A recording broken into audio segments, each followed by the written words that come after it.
Hello, everyone, and welcome to the Stop Yelling, Start Thinking podcast on the Freedomists Platform. I'm Magdalene Rose, joined by my co-host Isaiah Smith and Desh Amila, who is the producer of Better Left Unsaid, a new documentary. Thank you so much for coming on, Desh. We're glad to be here. So, Isaiah, you want to kick it off with our questions? Matthew is not here today, but we will be handling all of the questions. Yeah, so first off, I just wanted to kind of ask you, Desh, what gave you the idea for this documentary? What inspired you to get out there and get behind something like this and help make it? Well, the genesis of this film goes all the way back to my first film. My first film came out in early 2019, Islam and the Future of Tolerance, which was tackling another contentious or controversial subject, as some would like to call it. Although if you watch the film, you realize it's been look through a different lens, and I'm generally attracted to the so-called things you're not supposed to talk about. So we did a deep dive into understanding a particular subject matter in the first film, and I've been looking around to see what would be the follow-up.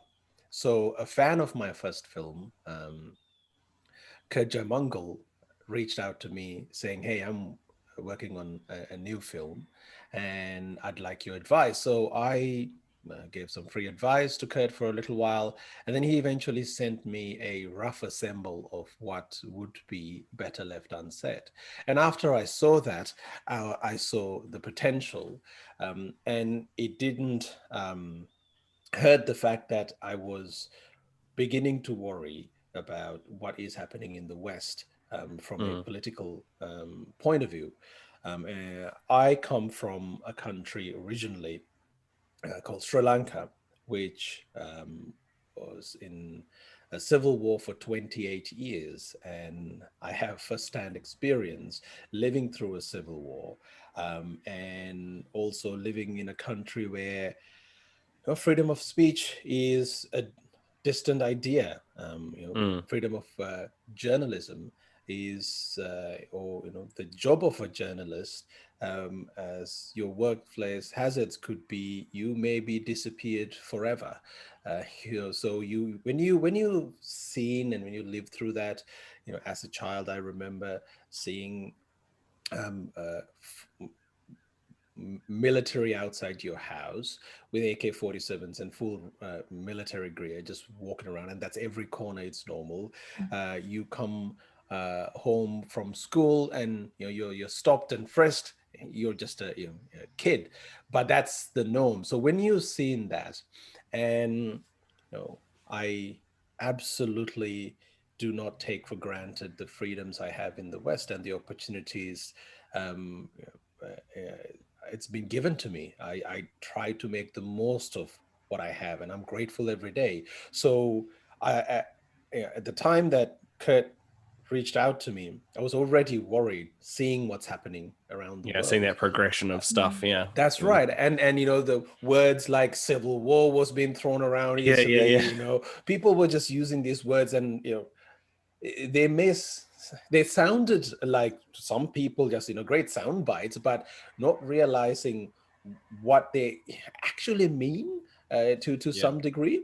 And when people were talking about the freedom of speech being curtailed, or one group was saying Trump is Hitler, and the other part was saying Joe Biden is Stalin, like, it's not how the world really is. But there is a dangerous path that has been some people started walking towards, and I was really worried. So this film is my way of sort of screaming out, saying, "Hey, you know, the Pump the brakes, freedoms." guys. Let's slow That's down a little right. bit. Yeah, I've just seen take where a this moment goes. here. It's not fun. Absolutely, because the notion of freedom that people tend to believe in the West, that it's like, yeah, that this will never happen or that will never happen.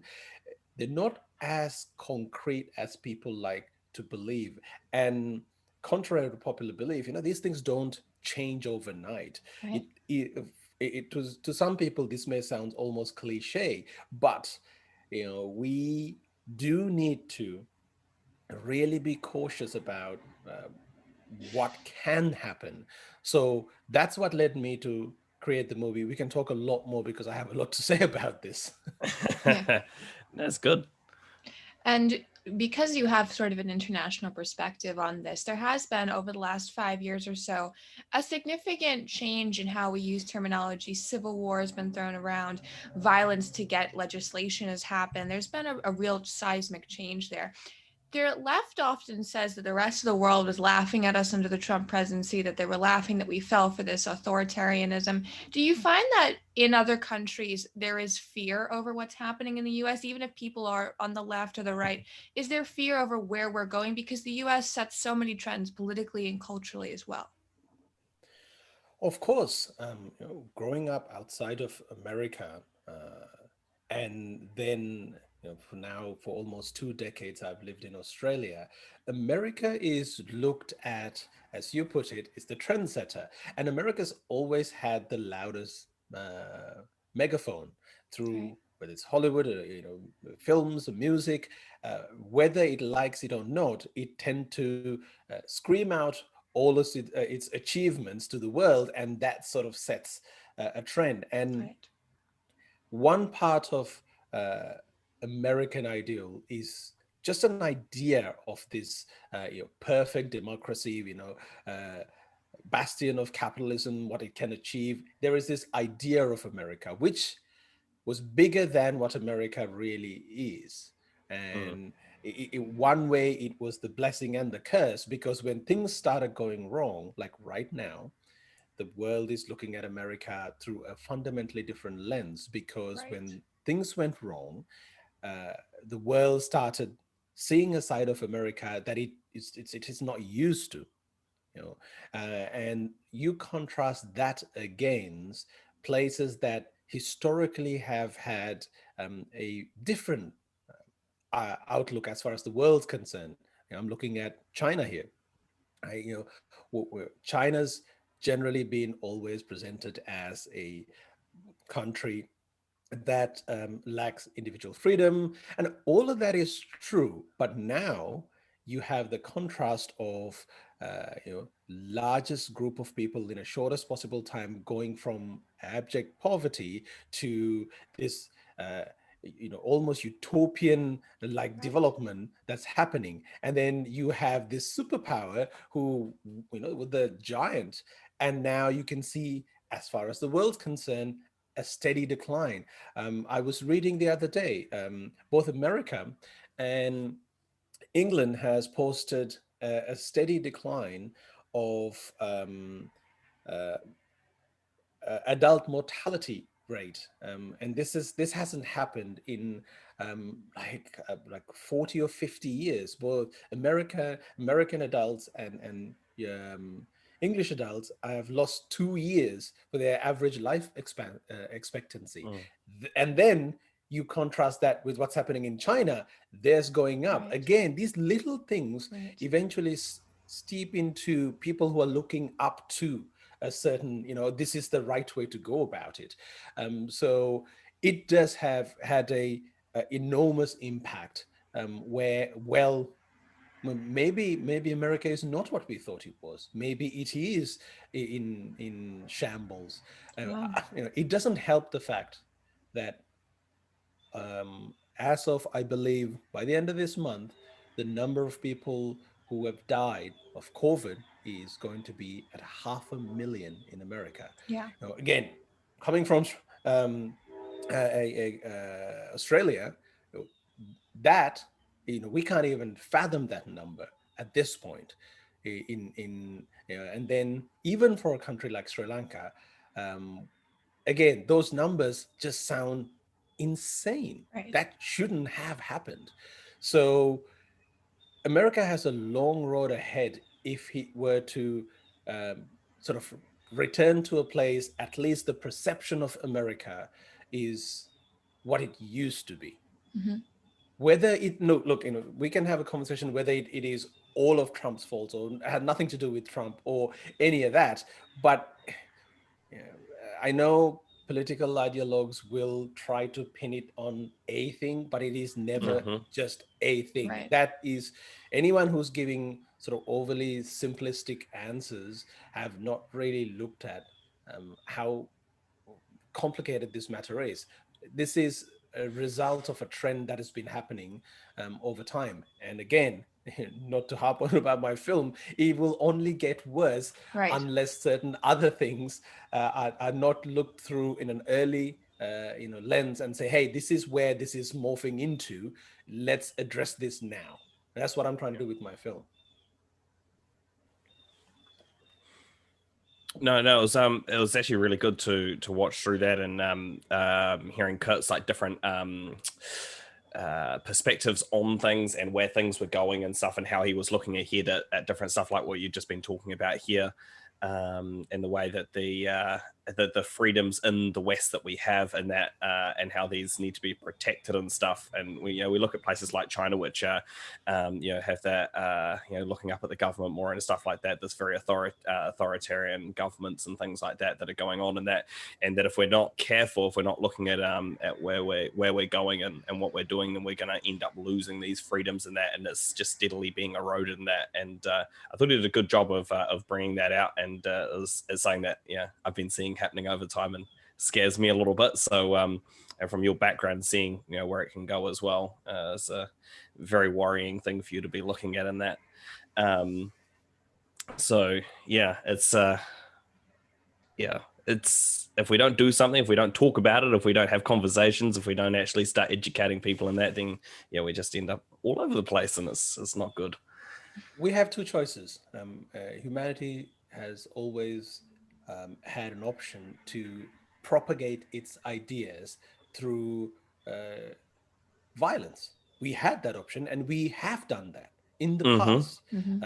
But we have been given this amazing set of tools by amazing thinkers over time, Enlightenment values, and how we can now use a far more powerful tool, conversation, so we can actually progress, right? What you can do with violence is actually quite limited, and that's why the more objective way of moving forward is conversation. So this is where I differ from some people who find this conversation quite they're worried about some of the subject matter we talk about in this movie and the previous movie, because I want to be careful here. People do come with good intentions, right? The idea here is, some of these ideas may end up hurting, a certain minority group or a certain group of people if you are not careful. And the assumption there is, just by talking about it is you're not being careful. This is not something you should be talking openly. Now that is a huge mistake. I'll give you the simple example of jihadism, or the radicalism that can spawn from a certain ideology, Islam. And there was a point where one group of people, mainly on the political left, who did not want to talk about it because they came from this good place. Muslim minorities are already in a bad place after 9/11. Let's not add to that. Let's not talk about it. So they just refuse to talk about it. And anyone who tried to, they put a label on and curtail those conversations.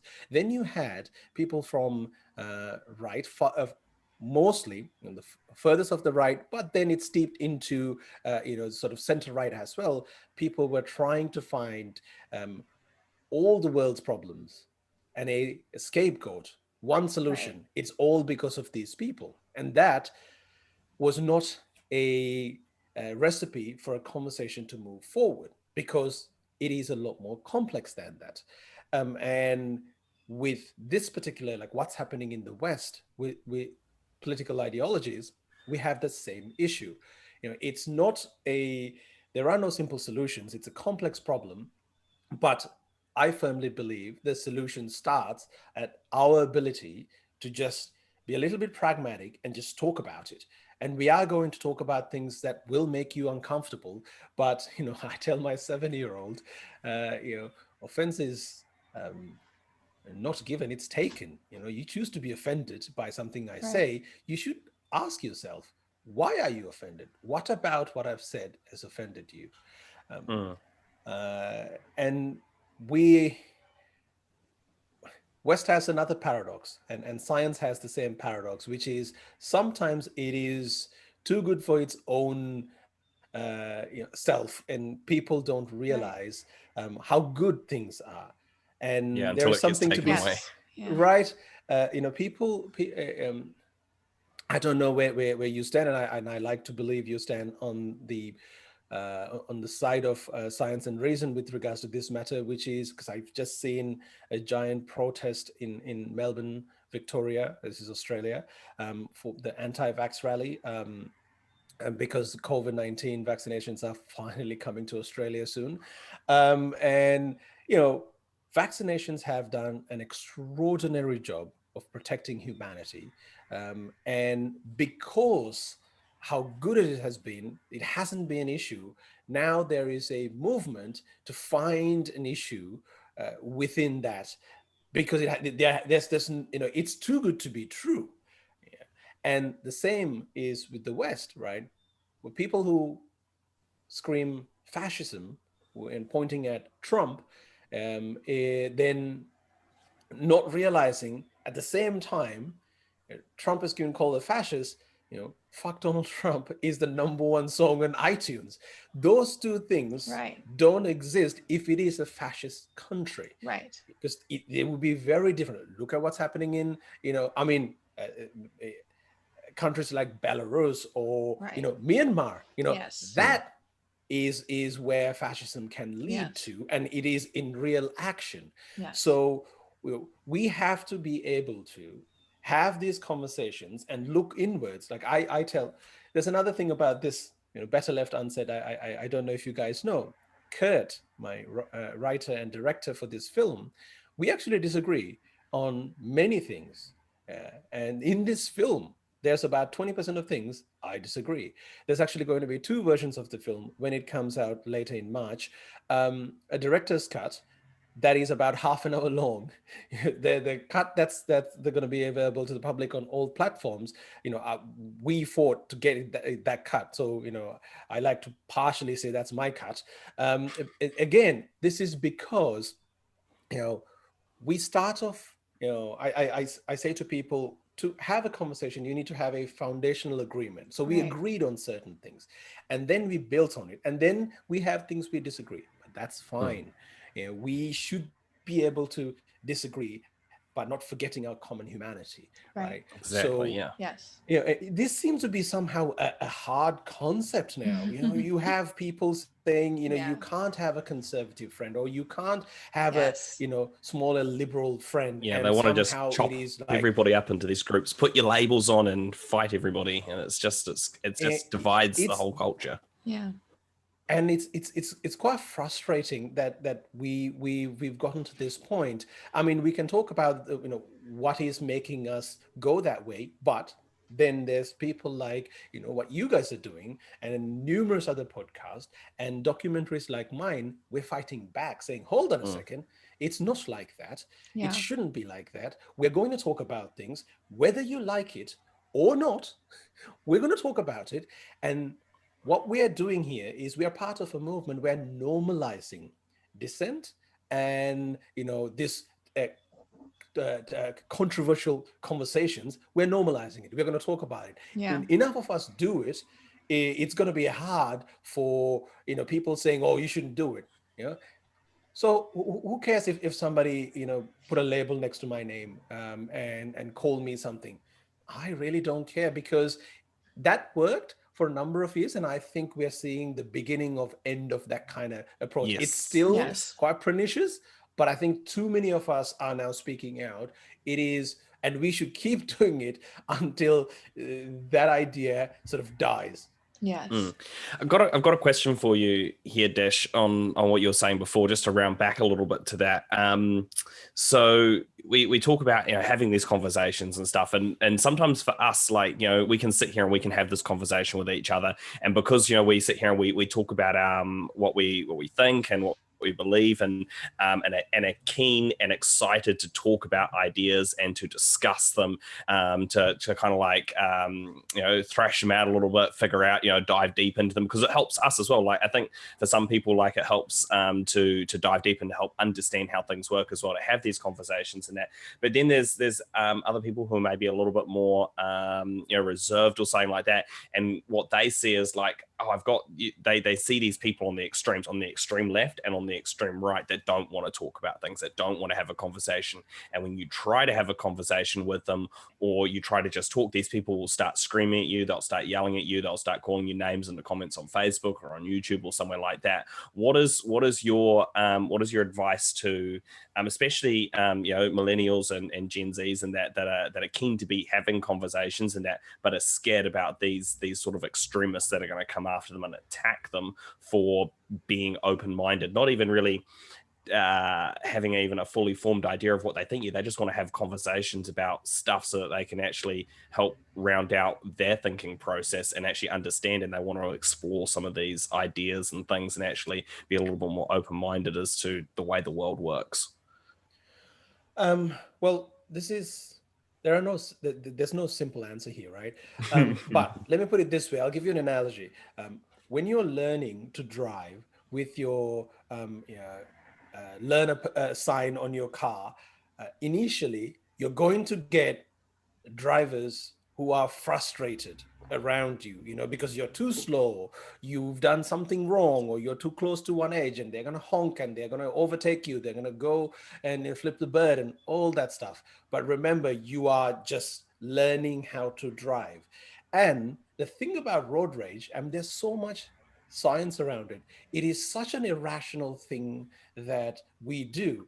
You know, we would never do a lot of things we do behind a wheel in real life, right? And we would like, I've made a mental note many years ago, because I caught myself just being irrationally mad at somebody, and then now I make it a point. I rarely honk. I tell myself, you know, that don't do it. So social media, you mentioned, is kind of like people behind the wheel, right? You're constantly yelling. The difference is, when you're in a car, once you yelled at somebody, flip the bird, you move on. You literally move on. Social media has this insane way of keeping you there permanently, whether you like it or not. You just angrily commented at somebody, and for then another person more angry, and it's there now permanently, with this, you know, angry mob yelling at you. But if you're on the receiving end, what you need to understand is, for most people, that was never the intention. They just wanted to yell out of the window and drive off. Right. So start thinking, like, you know, when you get some hate, when you're publicly saying something, you know, publicly thinking out loud, because social media invites us to do it. Wasn't the line on Facebook, what are you thinking, was there, you know, blank message back in the day? Because it has trained a generation to think aloud in public. But then now it is also now punishing you for doing that. Yes. But understand, the punishment is a fleeting punishment. That, don't hold the person who's having that go at you as, you know, that's the beginning and the end of it. Because the other thing you need to understand is, you know, both extremes push people to take on an ideology and make it more than an idea, make it what makes you, basically your becomes part of your personhood. identity. Right. That's right. You are now identified by that ideology. It's very important for us to comprehend the reality. We're not necessarily just that idea, and our ideas can evolve and will evolve and change. Now, there are some that are harder to separate. For example, people in Pakistan and the religion, because that country was divided. Right. It was taken away from India at one point, and the only identity given to the people of the new country was primarily based on the religion. So for them, that ideology and the national identity of being a Pakistani person is sort of so connected, it's hard to remove. There are certain exceptions like that, but generally for us in the West, we should be able to separate the person from the idea. And that's a simple thing. Once we get our head around it, you will act accordingly. So what people, because it's so conflated, people mostly attack people. And once you learn to call that out and explain to people that, it's not the case, that, my idea is different to, who I am, what I do in everyday life. I think that'll make things easier. But again, the point I made earlier, the more we do this openly, the more it becomes normal. I want to give a little story that happened in real life. So during my first film, Islam and the Future of Tolerance, part of the genesis story for making that film was this big tour I organized. I used to be in the events industry for almost now 15 years in Australia, and we organized this massive tour with Sam Harris. And it was just a standard tour. Everything was all good. At one point, we heard of this new book he's released based on a conversation he's had with an ex-Islamist extremist by the name of Majid Nawaz. He went to jail for his activity. We tell the story in the film. And we thought he was fantastic. And I thought, look, we need to get him over. We invited him over to be a part of the tour with Sam's blessing. Now, with that came an enormous security complication, because moment we announced, we started getting death threats. And this was unusual for us. We've done controversial events, but this took on another level. One of the people who was putting a death threat, now we don't know if it is the right person, but the name matched with an Australian who went to Syria to fight with ISIS. So, we had to get the federal police, the local police, the Secret Service, everyone involved to run this event. And the final event was at this iconic place in Sydney. But if you were there at the event, we show a little bit of that in the film. It looked like, the high security entrance to a like Pentagon or whatever. There was an entire police force on one end. There was like 28 security guards. And in Australia, and in America it may be different, but in Australia, you rarely see a security officer with a gun. You rarely see police with weapons. You have everything but actual firearms. But this day, the road was partially closed. Every security guard actually carried a weapon, which doesn't happen. We had to get, this is how crazy it was. The venue didn't have metal detectors. We had to get them over because the police told us we had metal detectors. So people did all of that, and it was sold out. 2,500 people turned up. Towards the end of the event, Majid Nawaz made a comment, and he said, he thanked everyone for what they've done by coming into this, high security event, in a way, spreading the risk. Before the event, it was just him that we were worried about. We had personal bodyguards and all that stuff. But now all of a sudden, there was 2,500 people there spreading the risk. So it's important that we all talk about this. We all normalize this. When we all do this, then all of a sudden, people who find this sort of offensive, they're the ones who are just screaming out saying, this is offensive, don't talk about it. But everybody else is talking about it. Right. And this is not to say, it's not one person that they're attacking. It's you've actually you got that strength of numbers and stuff like that. And you can actually stand for your free speech, and you can have your ideas and you can publicly talk about them and not be as afraid that you're going to be attacked and pulled down and stuff, because like that was one of the things that like I think that for young people, in that, not so much in Australia where you are, or New Zealand where I am, because we're not quite at that place, but in America, where stuff is, you know, kind of exploding in different places and that, between these different ideologies and that, like when you stand up and you say something, you know, you don't know whether you're suddenly going to have like 20 people come at you and just like be in your face and be yelling at you or something like that, or, you know, if you stand there and have a different idea, some Antifa person is going to punch you on the side of the head, and that is kind of a scary thought, and you know, knowing, am I standing alone here having to, you know, stand up for something, and so understanding that, and you know, And sort of sorry, and in that, Yes, go. there's a lot of people in the documentary who are in academia. There's a lot of people who are talking about the problems on college campuses and how it's sort of filtered in to the rest of the country from college campuses. Did you feel that there was a feeling of resignation amongst these people, or that there is just no way forward? Because I've been on college campuses in the U.S. Isaiah's dealt with a lot of young Americans as well. There is a real fear of saying what you believe, whether that's conservative or middle of the way or Christian. Is there resignation? And if there's not, are there solutions other than just saying what's happening? Are people trying to be innovative in what's happening on college campuses? Because if not, there's really nowhere else young Americans can go to build their futures, or to have these big degrees, many of whom are going to need them to earn money in the future. Yeah, I mean, again, the reason that we are talking about is seeing the erosion in certain academic circles. But here's the good news. If you look at the overall data set, only a small group of people who, this is generally the case, who have the loudest voice are screaming out for certain things to be changed.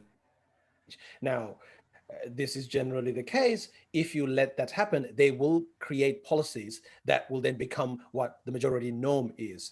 Right. So the important thing is academia, universities, it used to be, it should be, and in the future, hopefully will be the place where you can, absolutely the place where you can talk about anything. And you're right, we are at a moment where some ideas are not up for debate. Right. But the people who say that are a minority. They may be yelling and screaming, but they are a minority. So once you remember that they have the right to say all of those things, but you also have the right to ignore them. Yeah. You know, get organized. See, the political far left is very organized in the sense of how to act on the ideologies that they spout. Right. Right. Now, I want to be very clear. I consider myself a liberal. I'm on the center left in many issues. So I'm more or less having a go at people from the furthest of the left here. What one needs to understand is, you know, where do these ideas come from? And Right. this is what we try to explain in the film. They have philosophical underpinnings. They have amazing ability to present it as an academic philosophy. Most of it is generally a word salad or changing meaning of actual words. So what needs to happen is, when this is why one of the main reasons I made the movie. You know, in Islam and the Future of Tolerance, we presented ton of words and ideas, so people can, if when they're talking about this particular issue, they have the knowledge base to talk about it. Even with this film, the idea here is to give you historical context, words that you didn't even know that, you know, where they come from, and an ideology. How did they build this ideology? Why does it sound so appealing? Right, Where does it come right. from? Where's the rhetoric coming from? Once you know that, when they are saying those things, you can easily go back to them using what you just picked up, what you just learned, and using their own words to show them why ideologically the positions they are presenting are unattainable and they're actually destructive, and it's going to hurt the people they fundamentally want to Right. help. Right. So there's an Right? action component. Absolutely.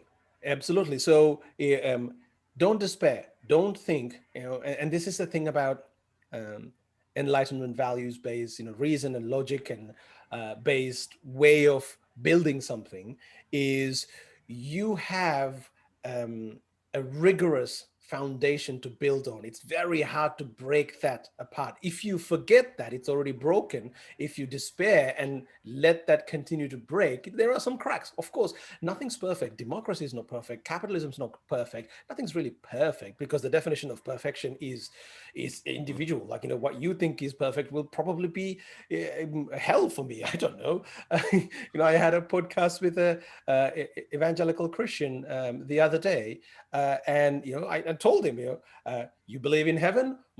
For me as an atheist, Bible's heaven sounds like hell to me. I don't want that. But again, that doesn't change the fact we both have this basic understanding of a foundational agreement. Right.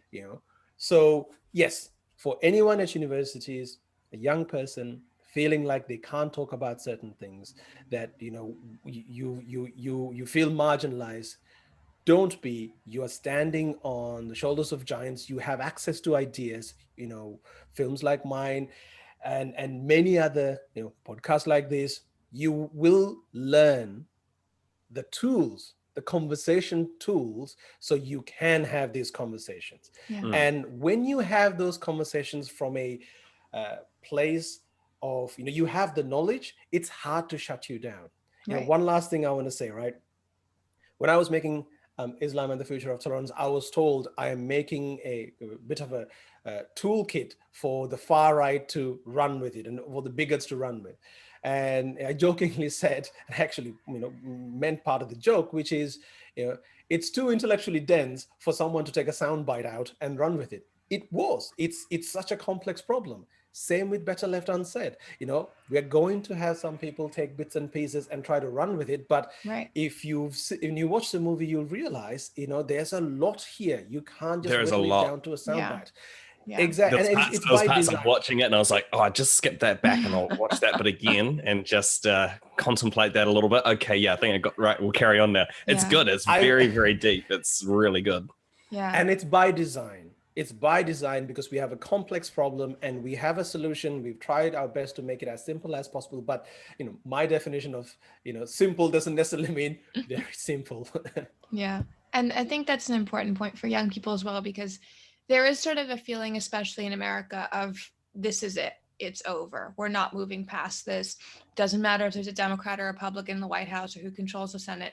There is constantly going to be this never-ending assault against each other. And it's not a sustainable thing when Congress has an approval rating in the teens. Like, this is not a sustainable way. So I think an action component is necessary.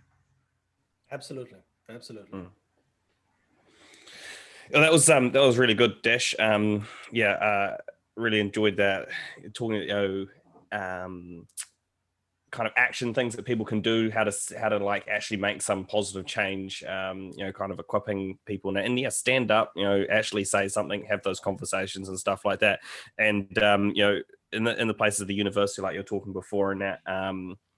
With if you start standing up, and you will find other like-minded people in that. And I think something that we talked about on the podcast here a little while ago was with the extreme left, in that like they're actually their ideas, like they conflict a lot with each other. They have different ideas and they tend to actually fight amongst themselves an awful lot in that. And when you stand up as one person by yourself and just kind of say, hey, we'll ask something like that, then they all will mob together and kind of attack that idea. But if you actually kind of go and ask them and go and have those conversations with those people in that and start questioning and querying their ideas and stuff, you'll start finding that they'll start all falling apart themselves, because they'll be infighting amongst themselves. Oh, well, actually, I don't agree with what that person's saying, and this sort of thing like that. So when you can get together and you can actually start like, and then that it breeds healthy debate, and you actually get somewhere, and it helps fleshes out you as a person and understanding and that sort of thing, and you're not being run over by leftist mobs as much.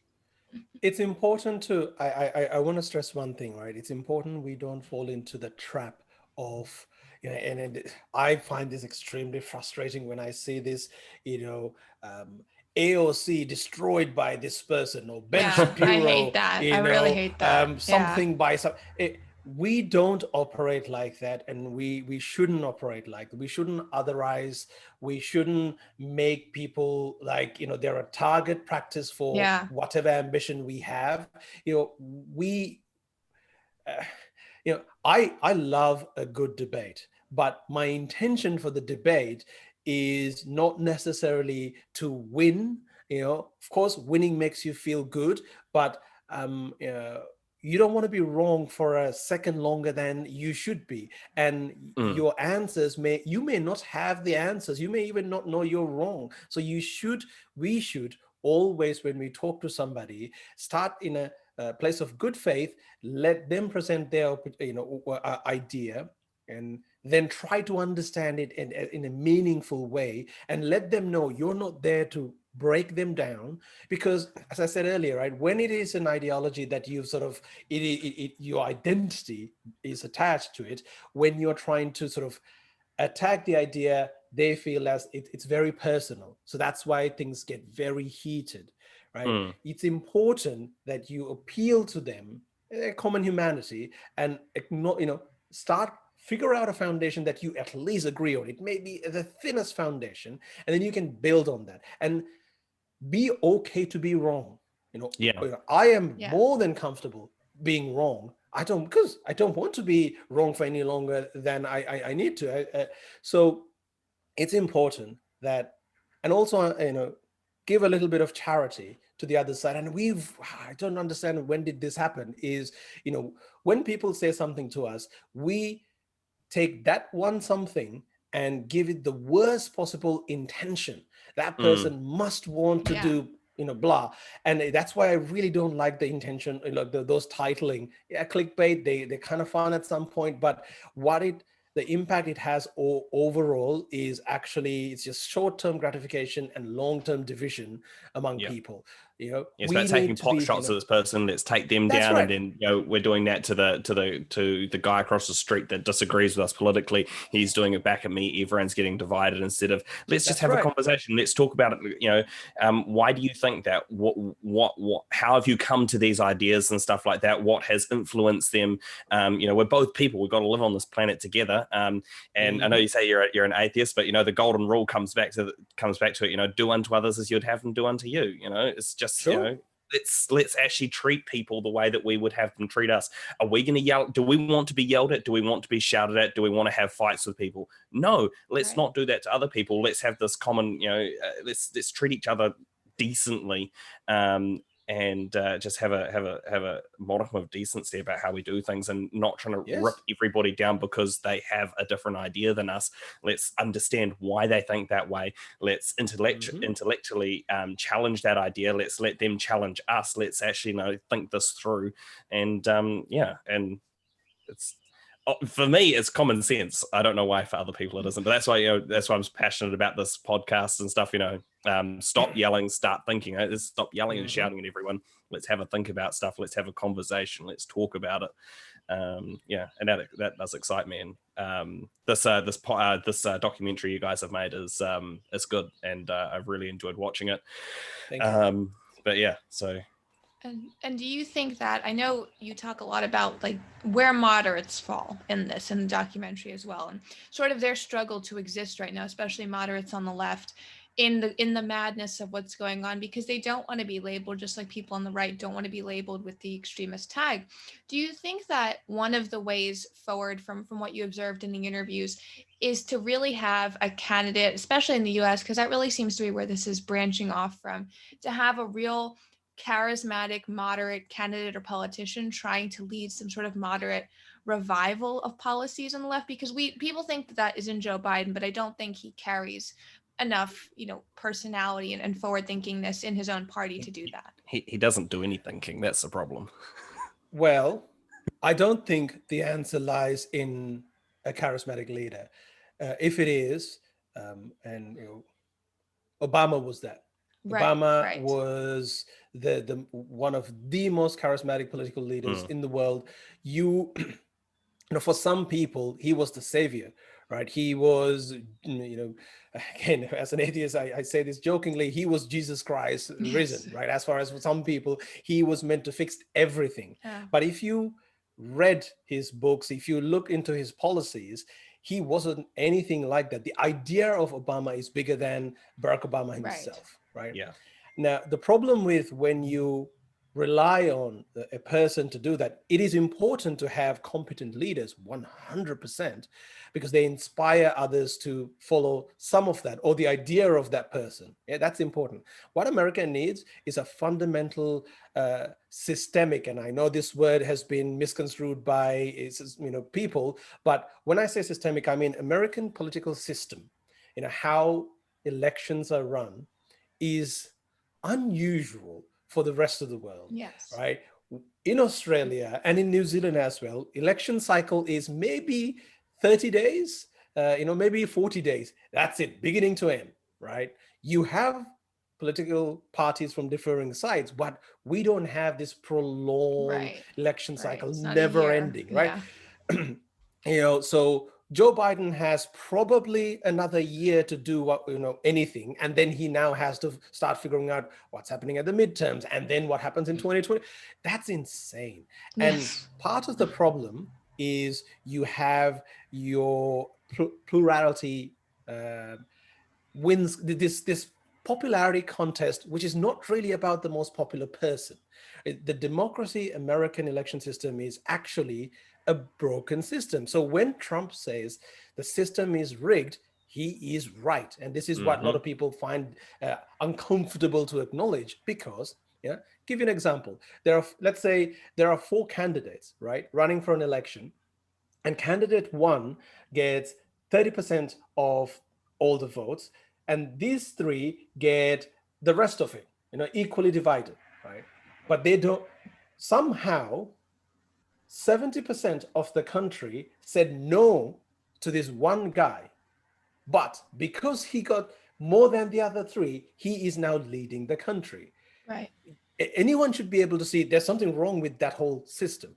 Now, in Australia, we have ranked choice voting, right? Yes. And I think, and I think in New Zealand as well. So the system No, we don't, but we need it because it screwed us over in the last election. So now, for your listeners who are not sure about what ranked choice voting is, it's a very simple system. We have the 4 people running, and the person who got 30% doesn't automatically win, but the person who has the lowest automatically loses. But the people who vote for that person had an opportunity on their ballot to put more than one person. They can rank, I give my first vote for person A, and if that fails, I give person 2 my vote, and then the next person. So what happens is when the counting happens until one person gets 50% plus of votes, all votes. So the last person goes out, that vote then divvied up among the 3 people. Okay, if this doesn't get the person at 30% to 50, great. Then the third person goes out and their votes get divvied up. You will inevitably get majority pushing one person up. Right. Now, the byproduct of that is right now in America, you are appealing to voting blocks, and they sway elections. That's why Democrats pander to, black and brown people. That's why certain Republicans go for the white people, like, rule white people. So when you have ranked choice voting, it doesn't really work because it'll only get you so far on the ballot. You have to appeal to everybody. When you have that, I give this example. We had a conservative government in Australia pass some of the, everyone talks about Australian gun laws, and it was a conservative government who did that. Right now, we have a conservative government. I mean, it has its own failings or whatever, but it's the government that basically paid people's salaries during a pandemic. These things in a traditional conservative government, you would never hear, right? Those things won't happen, but it happened because they're not appealing to a voting bloc. They have to appeal to the majority. When you do that, the rhetorics from politicians have to come down. And the problem in America is everything is politicized. A mask wearing to a climate catastrophe is now divided among political lines. That has only gone worse with the advent of social media, and it will only continue to get worse. And because of that, you have your media also taking sides. Only a handful of media act as what news media used to be. And others may have a tag at their news, but they're not. They are pandering to a certain audience because it works in the current system. So now, come back to the point, that's why you need a systemic change. And the American Constitution is not written in a way that you can't do that. It's up to independent states. And I believe Alaska and Maine already have ranked choice voting. And if two of them can do it, the rest of them can do it too. You just need enough willpower and enough people asking for it. You watch American political landscape will change if ranked choice voting starts in America. Yep. I 100% agree. We actually talked about this in a couple of episodes ago on the podcast here. We talked about different voting systems and that, and I talked about what you guys got there in Australia, and I was just like, this is it's not 100% perfect, but it definitely it makes a whole lot of things work a lot better. And you end up getting a government that actually the majority of people actually want and can be happy with. Might not always be happy with what they do or anything, but it's what people actually asked for.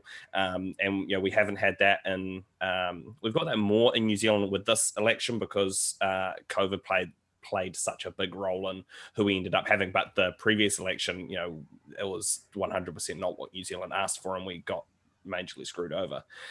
But and it's actually funny because we could have had ranked choice voting in New Zealand. I was about 18, so it was quite a few years ago, and we did what's the thing called when everyone referendum. My brain's just had a referendum on it, and I was a bit young to understand exactly the implications of it. It was sort of like 8 or 9 years ago now, and so I voted to continue with what we have now. And it wasn't until about 2 years later that I actually understood, and I was like, oh, such an idiot. No, because look, but it's education as well. Like nobody was educated as to what was what. Nobody knew, and everyone was just like, "Oh, what are these other options?" And I remember talking about it with lots of people, and that they're like, "Oh, I don't really know what the other options are. I think what we've got works fine," and they just voted to keep what we had. So this is the thing in America as well. If you want to implement this, once it's normal, like in Australia, we get it completely, but it's not true. Some of us still don't get it because I know. I had to explain to my partner last couple of years ago when we had the elections. She wasn't 100% sure, so I had to explain because I'm invested in it. But it's a system that works, and to explain this to Americans, to have this seismic shift in how they vote, it will take some political courage, and it is going to be, again, to be organized. If you want, from a level of like university level, if this change were to happen, it's not going to happen in the next 4 years, might not happen in the next 8 years, but you need to be organized now, slowly build support for something that will then happen down the track. But again, I know it can be done. And I was actually listening to Andrew Yang the other day, and he is for it. I mean, he's got a book coming out where he's encouraging all of America to look into this as a ideal candidate, and which is good. So this is what needs to happen. More people talk about it. Everyone like, okay, I need to understand it. Slowly, it'll happen, and I hope. And that system also does is it takes the power away from over time, not maybe initially, but it actually starts to take the power away from a two-party system, which is just working on dividing people into two groups to 100%. and then farming votes from those and trying to push people this way or that way. They don't care, and this is the thing, like the right doesn't care so much about the people. I'm not going to get them. The moderates, the people in the middle, that's what they're fighting over. They've got their people that are hard on their side, and then they're fighting over that middle ground. But when you've got the thing. Somebody, like I had a few podcast people ask about third parties in America and how will they work. Unfortunately, it's a noble idea, but it is designed to fail in the current system. It won't work. There's so many people have had these kind of they've formed parties. I mean, I've spoken to there's a group called Save America Movement. There's Brett Weinstein has Unity 2020. All these third party models, they're designed to fail in the current system. Now in Australia, in New South Wales, when there was elections, there was a party for fishermen. There was a party for gun owners. There was a party for because there were strict lockdown laws before it was COVID for music venues here. And so the artists got together and created a party, the artist party or whatever. There's a reason party, there's a Christian party. Now, it sounds like you've scattered everything, but if you are enough, if you get enough votes in the ranking system, then you have power. You can then influence the larger parties because they need your vote. They need your vote to eventually get the majority. Then everyone collectively get a little bit of what they want. And when you get everyone getting a little bit, then you are by design coming to the middle. Right. Yeah. And I just wanted to ask you sort of in closing about the documentary. One of the things that I took away from what you've said is that there's an action component once you watch it. And there's also things you can learn from it. But what was something that was very surprising to you when you were watching the footage, when you were talking to people? What was the thing that stood out to you about maybe a misconception you had or something that was shocking to you? Because a lot of times people in politics, we feel very knowledgeable about things. And then we see something that changes our direction or changes how we were going to view things in the future. I think, again, I said earlier in the piece that I consider myself politically liberal on the center left.